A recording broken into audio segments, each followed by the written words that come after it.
میں پانچوں نمازیں پڑھوں باجماعت،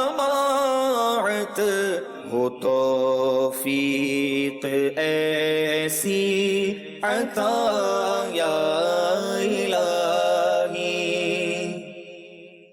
الحمد للہ رب العالمین والصلاة والسلام على سید المرسلین، اما بعد فاعوذ باللہ من الشیطان الرجیم، بسم اللہ الرحمن الرحیم۔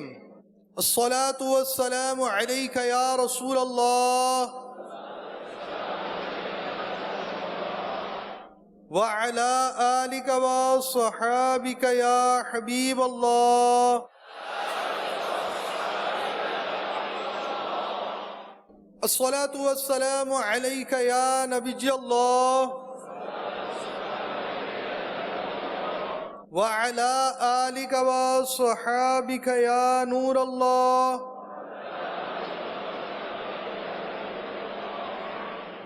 فرمان مصطفیٰ صلی اللہ تعالی علیہ وآلہ وسلم، بے شک تمہارے نام مع شناخت، پہچان کے ساتھ مجھ پر پیش کیے جاتے ہیں، لہٰذا مجھ پر بہترین الفاظ میں درود پڑھو۔ صلو علی الحبیب صلی اللہ تعالی علی محمد۔ قضا نمازوں کا بیان اپنے اختتام کی طرف ہے، اور ہم نے اس میں امیر اہل سنت کا رسالہ تو مکمل کر لیا ہے۔ آخر میں ہم مختصر نماز کی طرف آ رہے ہیں، تاکہ وہ لوگ کہ اگر کسی کو ایسا موقع ہو کہ ٹائم کم ہے اور اس نے نماز پڑھنی ہے، تو وہ نماز کیسے پڑھے گا، نماز کس انداز سے پڑھنی ہے، یہ ہمارا بہت ہی اہم موضوع ہے۔ اس موقع پر نماز کو کیسے پڑھنی ہے، آج انشاءاللہ عز و جل اس کا بیان شروع ہوگا۔ مختصر وضو، مختصر تیمم، پھر اس کے بعد مختصر نماز فرائض واجبات کے ساتھ، مختصر نماز صرف فرائض کے ساتھ، یہ سارے موضوعات کو پورا کرنے کی کوشش کی جائے گی، اور اس میں ظاہر ہے چند سلسلے ہمارے اس موضوع پر چلیں گے۔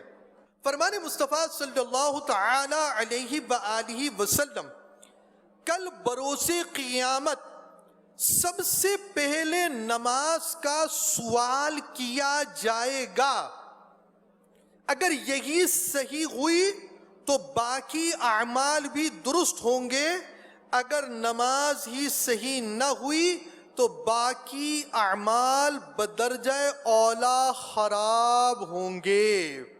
ساری عبادتوں میں عبادت نماز ہے، اے مومنو یہ دین کی دولت نماز ہے، اے مومنو یہ دین کی دولت نماز ہے۔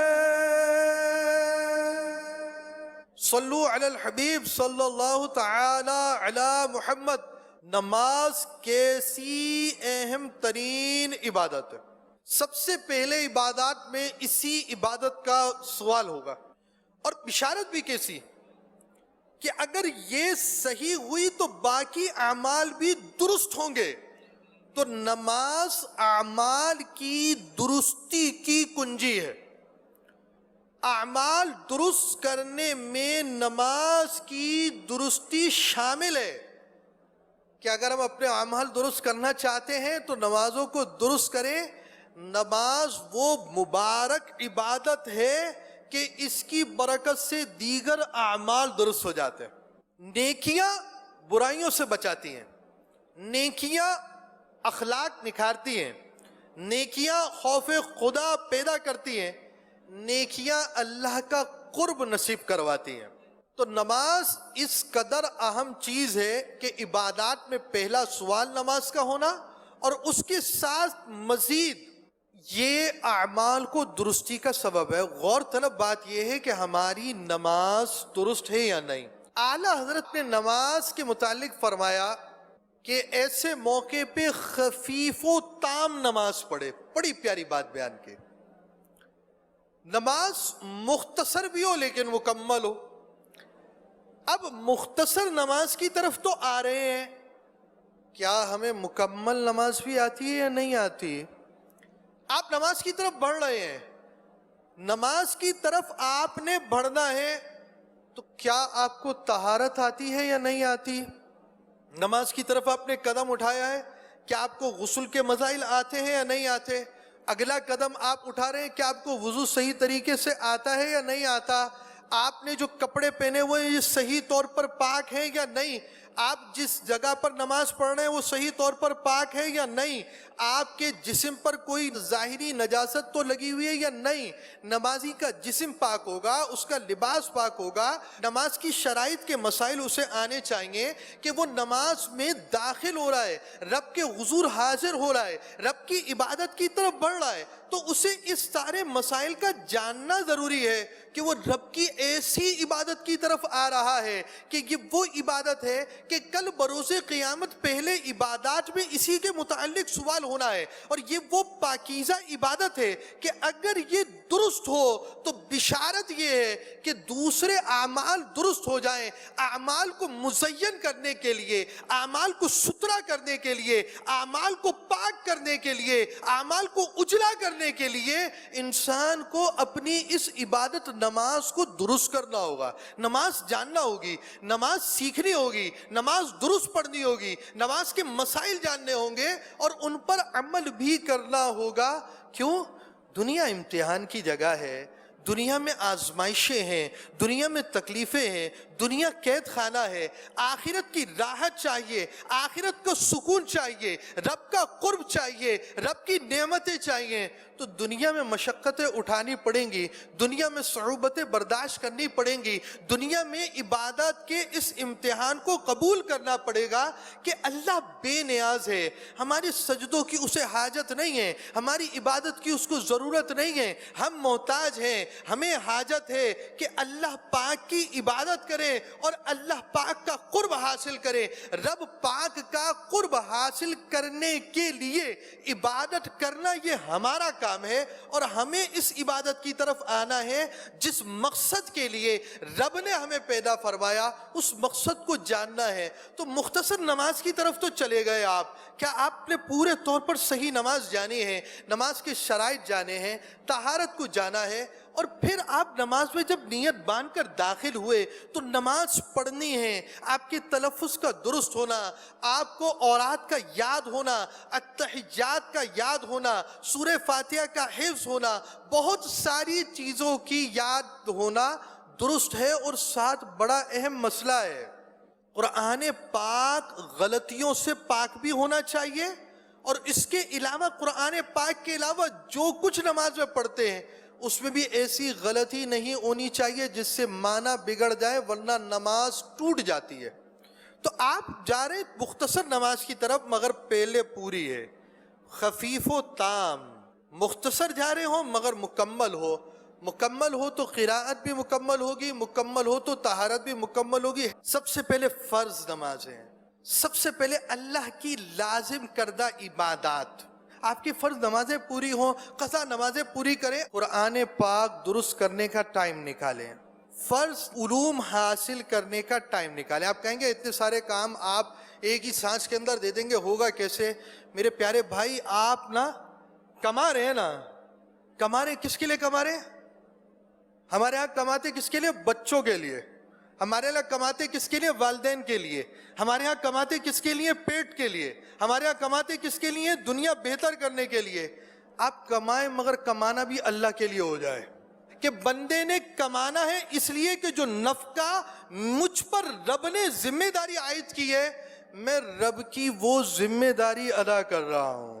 جب ذہن اللہ کی طرف سے عائد ہونے والی ذمہ داریوں کو پورا کرنے کا ہوگا تو بندہ اس طرف بھی آئے گا کہ جس رب نے یہ ذمہ داری رکھی ہے اس نے نماز کی بھی ذمہ داری رکھی ہے. جس رب نے نماز کی ذمہ داری رکھی ہے, اگر مجھ پر قضا نمازیں ہیں تو اس کو ادا کرنے کی ذمہ داری بھی مجھ پر رکھ دی گئی ہے. اسی رب نے مجھ پر قرآن پاک درست کرنے کی ذمہ داری رکھی ہے، اسی رب نے علم دین حاصل کرنے کی ذمہ داری رکھی ہے۔ آپ ٹائم رکھیں، فجر کی نماز ہے، اشراق چاش کے بعد آپ کا جب اشراق چاش کا ٹائم مکروہ وقت ختم ہو گیا، 1 آدھ گھنٹہ 2 گھنٹہ حسب توفیق آپ قضا نمازوں کے لیے رکھیں۔ آپ رات کو آئیں، عشاء میں جب فارغ ہو رہے ہیں مدرسہ پڑھیں، رات کو آدھا 1 گھنٹہ پڑھ کر سو جائیں۔ بھائی آپ 8 گھنٹے ہی سو رہے ہیں، آپ 8-10 گھنٹے دکان پر ہی ہیں، اور اس کے بعد کا جو وقت آپ کے پاس ہے اس وقت کو اللہ کے لیے دے دیں، فرائض پورے کریں، حسب توفیق فرائض کے ساتھ ساتھ دعوت اسلامی کے مدنی کام بھی کریں۔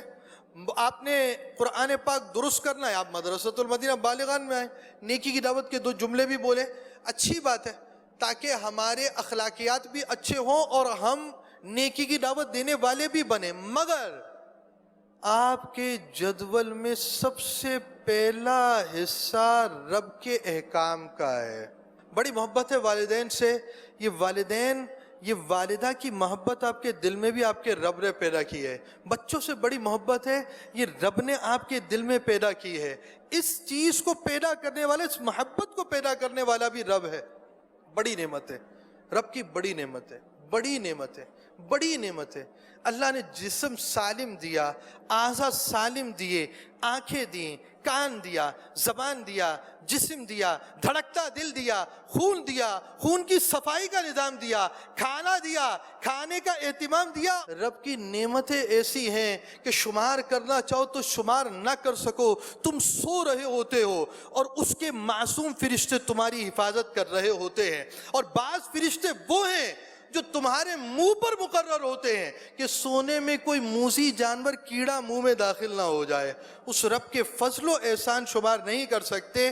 وہ احسان کرنے والا، وہ منعم حقیقی طور پر نعمت دینے والی وہ ذات ہے کہ اس نے بڑی نعمتیں دی اور بندہ اس کی نعمتوں سے غافل ہے۔ جب نعمتوں کا تصور ہوگا، رب کے احسانات کا تصور ہوگا، بندہ پھر رب کی اطاعت کی طرف جائے گا۔ رب کی اطاعت کی طرف جانے کی کنجی اللہ کی نعمتوں کا احساس ہے۔ اللہ پاک ہمیں یہ احساس بخشے۔ بہرحال ابتدائی بڑی اہم بات کرنا بھی ضروری تھی جو ہم نے کی، کہ انسان اس ٹریک پر اسی وقت آ سکتا ہے جب اس کو یہ پورا سبجیکٹ یاد ہو۔ یہ پہلا سبق ہی یاد نہ ہو تو اگلا سبق اس کو سمجھ میں نہیں آئے گا۔ یہ اکائی ہے، یہ بہت ضروری چیز ہے، ذہن میں ہونا چاہیے۔ اب مختصر وقت کی طرف جا رہے ہیں تو سب سے پہلے ہم چند مسائل ذہن میں رکھیں۔ مختصر نماز سے پہلے نماز کا وقت ہے۔ نماز کا وقت معلوم کیلنڈر کے ذریعے ہوا یا آپ کی موبائل اپلیکیشن کے ذریعے ہوا۔ اب چند باتیں ذہن میں رہے۔ سنت مؤکدہ بھی نماز کی پڑھنا ضروری ہوتی ہیں، اہم ترین چیز ہوتی ہے۔ بلا اجازت شرعی سنت مؤکدہ، یہ کون سی سنتیں ہیں؟ ظہر کے اندر 4 سنتیں، 2 سنتیں، یہ سنتیں مؤکدہ ہیں۔ مغرب کی 2 سنتیں جو پڑھی جاتی ہیں فرض کے بعد، یہ سنتیں مؤکدہ ہیں۔ عشاء کے 4 فرض کے بعد جو 2 سنتیں پڑھی جاتی ہیں، یہ سنتیں مؤکدہ ہیں۔ اور فجر کی جو سنتیں مؤکدہ ہیں وہ تو سنت مؤکدہ سے بھی زیادہ اہم ہیں۔ ابھی بات صرف سنت مؤکدہ جو دیگر ہیں ان کی ہو رہی ہے۔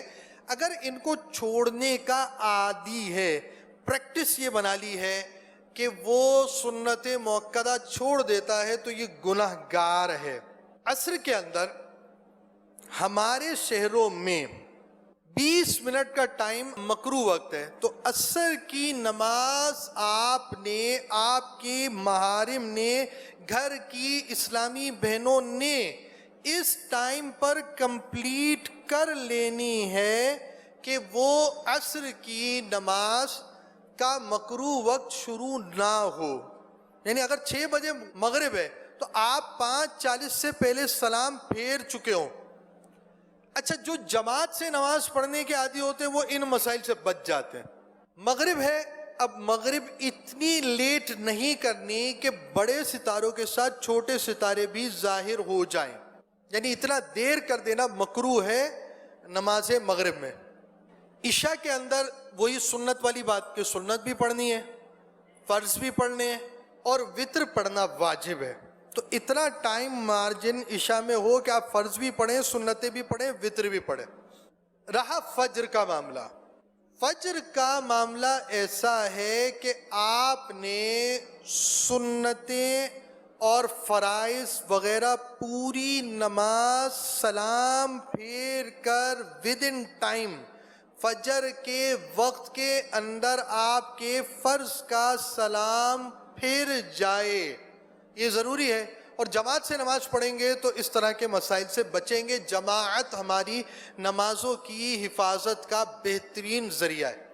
اسلامی بہنوں کو بھی چاہیے کہ ان معاملات میں لحاظ رکھیں، ان کو تو گھر پہ ہی پڑھنی ہوتی ہے، اور فجر کی نماز بالکل اول وقت میں پڑھنا ان کا ویسے ہی مستحب ہے، تو انہیں چاہیے یہ کہ بھائی وہ تہجد میں اٹھیں، تہجد ادا کریں، اسی وضو سے فجر ادا کر لیں، بالکل اول ٹائم میں پڑھ لیں، اور ان مسائل سے بچیں۔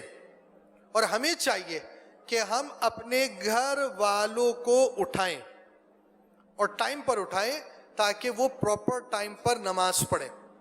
اب اگر ایک شخص ہے اس کے پاس ٹائم کم ہے، ویری فرسٹ سب سے پہلے وہ یہ دیکھے گا کہ مجھے کیا کام کرنا ہے، کیا کام چھوڑنا ہے۔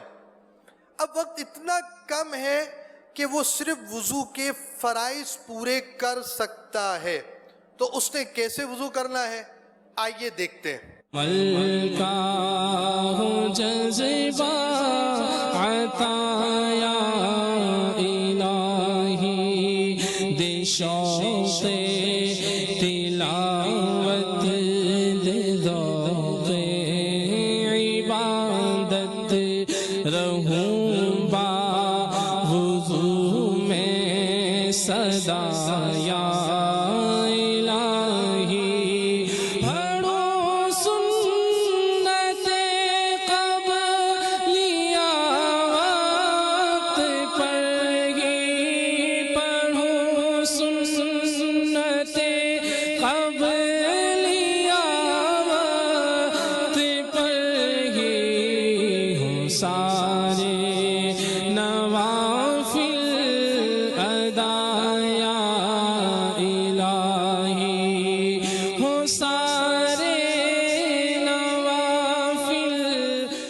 مختصر کے لیے آتے ہیں نا ہم، کیا ہوتا ہے کہ بھائی ٹائم نکل رہا ہے تو دھڑا دھڑ تھوڑا سا منہ پہ یوں مارا تو ہاتھ پہ یوں کیا تو یہ کیا۔ بھائی ڈائیونگ کرنے یا سوئمنگ کرنے کے لیے آپ نہیں آئے، اللہ کی عبادت کرنے کے لیے آئے ہیں، مگر یہ عبادت ہے، اس میں اگر ٹائم کم بھی ہو گیا ہے تو عبادت ہی کرنی ہے۔ کوئی آپ نے جا کر کوئی کشتی وغیرہ نہیں کرنی، کوئی آپ نے تیزی نہیں دکھانی، مگر یہ عبادت پورے طور پر کرنی ہوگی۔ اور مختصر وضو اب ہم آپ کو دکھا رہے ہیں۔ یہ دیکھیے وضو کا پہلا فرض چہرہ دھونا ہے۔ اب یہ چہرہ دھونا ہے تو دیکھیے چہرے کی سائڈ بھی ہے، چہرے کی سائڈ جن کی نہیں دھلتی ان کو ایک مرتبہ چہرہ دھونا یہ فرض ہے، تو یہ آپ کو مختصر وضو میں بھی دھونا پڑے گا، یہ نہ ہو کہ آپ کا فرض رہ جائے۔ یہ اب ہاتھ دھوئے جا رہے ہیں، اور ہاتھ اس طرح دھونے ہیں کہ ہاتھ کی اوپر نیچے کی، دیکھیں امیر السنت کی ساری سائڈز جتنا بھی ہاتھ ہے ایون اوپر کا حصہ یہ آپ نے دھویا ہے، اور ٹوٹی کے نیچے تھوڑی دیر پانی رکھنے سے تسلیس یعنی 3 مرتبہ دھونے کی سنت مؤکدہ بھی ادا ہوتی ہے۔ یہ اوپر کا حصہ بھی جو آپ کی کونی سے تھوڑے سے اوپر کا حصہ ہے اس پر بھی پانی گرے گا تاکہ آپ کا ہاتھ پورا دھلے۔ ہاتھ آپ نے مختصر وضو میں بھی پورے دھونے ہیں، یہ یہاں تک دھونا یہ فرض ہے۔ اور اب ہم چاہ رہے ہیں چوتھائی سر کے مسح کی طرف، اور ایسے موقع پر بھی آپ پورے سر کا مسح کریں، اس میں کوئی ایشو نہیں ہے۔ آپ پورے سر کا مسح نہیں کریں گے، بعض اوقات ہاتھ ہی اتنے یوزڈ ہوتے ہیں کہ آپ کا آدھا چوتھائی نہیں ہو پائے گا، تو آپ پورے سر کا کریں۔ خیر یہ پورا ہاتھ پیچھے لے کر جا چکے، اب یہ پورے ہی سر کا مسح ہوا ہے، 1/4 چوتھائی 25% سر کا مسح، یہ فرض ہے وضو کا تیسرا۔ اب ہم جا رہے ہیں چوتھے فرض کی طرف، دونوں پاؤں ٹخنوں سمیت دھونا۔ اب ٹخنوں سمیت دونوں پاؤں دھوئیں گے تو دیکھیں پاؤں کے نیچے کا حصہ، آپ کے ٹخنوں کے اوپر کا حصہ، آپ کے ناخن اور انگلیوں کے بیچ میں جو گیپس ہوتے ہیں ان کو بھی آپ نے دھونا ہے۔ یہ ایک پیر اور 2 پیر اس انداز سے آپ کے دھلیں گے۔ تو اب یہ آپ سمجھ لیجئے، ایک تو مکمل صحیح وضو آئے گا تو آپ شارٹ وضو کی طرف جائیں گے، اور آپ اس صورت میں اس انداز سے وضو کریں گے۔ اگلے سلسلے میں ہم مختصر طریقے میں تیمم سے اس موضوع کو شروع کریں گے، پھر نماز کی طرف جائیں گے، اور اسی کے ساتھ ہم انشاءاللہ عز و جل ہمارا قضا نمازوں کا سلسلہ اپنے اختتام کی طرف پہنچے گا۔ بات آزمی کی مانو نہ چھوڑو کبھی نماز، بات آزمی کی مانو نہ چھوڑو کبھی نماز، اللہ سے ملائے گی اے بھائیو نماز۔ فیضان مدنی مذاکرہ، صلو علی الحبیب۔ میں پانچوں نمازیں پڑھوں با جماعت، ہو توفیق ایسی عطا یا